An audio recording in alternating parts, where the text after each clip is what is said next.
Good day, Ma'am Carmelita Balbosa and dear classmates. I am Calvin Mesias and this is my infographics about the novel of Dr. Jose P. Rizal, the Noli Me Tangere. First, government and official. The government was administered by self-seekers, honest and sincere officials were few, corruption was rampant. The head of the Philippines is the Governor General, civil guards, friars, and other government officials. Use their power to abuse, mistreat civilians, and control those whom they believe would be detrimental to the Spanish rule. Then, we can see in the picture, only rich and influenced people are allowed in such occasion, like the mestizos and respected individuals. We can see in the picture the Governor General, friars, and other officials. Then, the Filipino are enslaved and being mistreated by the Spanish soldier and rich individuals because of their wealth. Church and religion.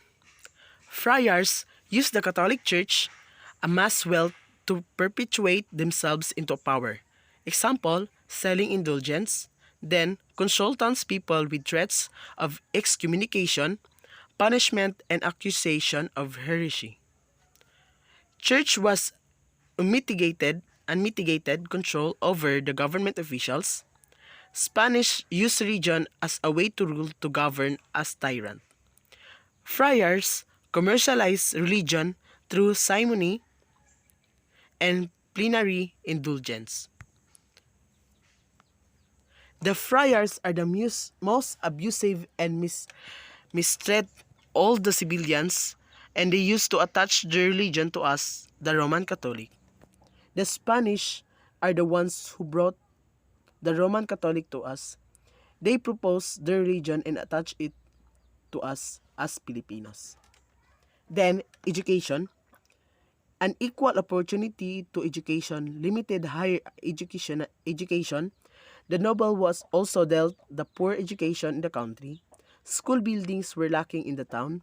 For fund allocation were corrupted by the priest for fiesta and celebration. The poor people has no opportunity to have a higher and equal education because the wealthy and rich individuals can avail the limited higher education because they are going to go to other country to have a limited higher education, because in our country we have poor education because of where we were lacking of school buildings and equipments that day, because the funds are being corrupted by the priest for the fiesta and celebration. Then there is no such educational equality because they give much importance to the rich and mestizos that they are using their money to be in the school, because only the mestizos and rich and influenced people are the ones who can avail the higher and limited education. Then, romantic relationship. Traditional Filipina was expected to play hard to get, as if she's not interested and has to maintain shyness, modesty, and reserve even if she has a feeling for her. Admire her in order for her to see and know whether he's sincere and serious about his feelings for her. Then, the man has to court first the family members of the girl before going out on a friendly date. Like for example, the harana or the love letters. It is a way of courting the woman as all about the harana and love letters. It was a way to have a relationship to the women in that day. Then hobbies. The hobbies are fishing, fencing, learned the game of judo, a chess master, slinger. Almost nobody knows about what's good slinger, and writing novels and poems. The hobbies are being passed to us by the Spaniards, and let us copy their culture of living.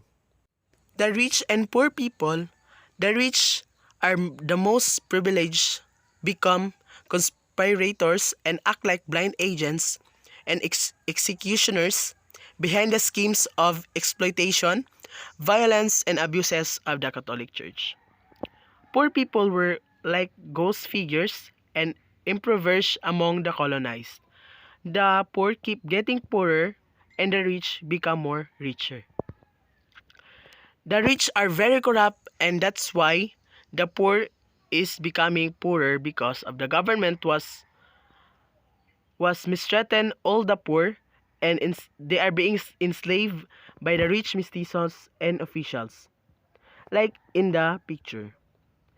They are being the poor was so happy in the field but they are feeling hard work, then the rich individuals are are so happy because of the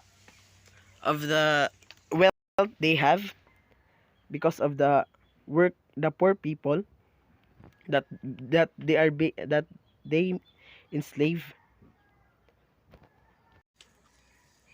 The rich and poor.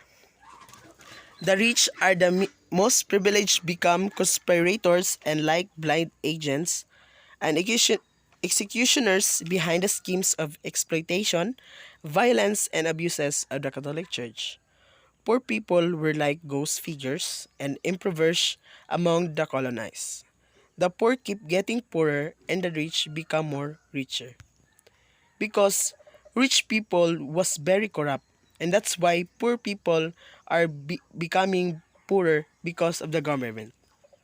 Because they mistreat and enslave the poor people by the rich mestizos and officials. We can see in the pictures that the the life of the poor and the rich people. The poor people are happy in the field of what they are doing. Then the rich people are so happy because the workers are good in the field, but the poor are getting poorer because of the corruption. Then life in the city. Microcosm of the Philippines so, society. Life in the city. Microcosm of the Philippine society in its social and political hierarchy. Life under the Spanish colonial system, chaos, and many have suffered. Uh, as we can see, the rich people are the ones who are very happy because of what they are getting to the poor people. They are enslaving the Filipinos and then making them work for them, then so that they can have more money and become more wealthy individual. That's all. Thank you, ma'am. Um,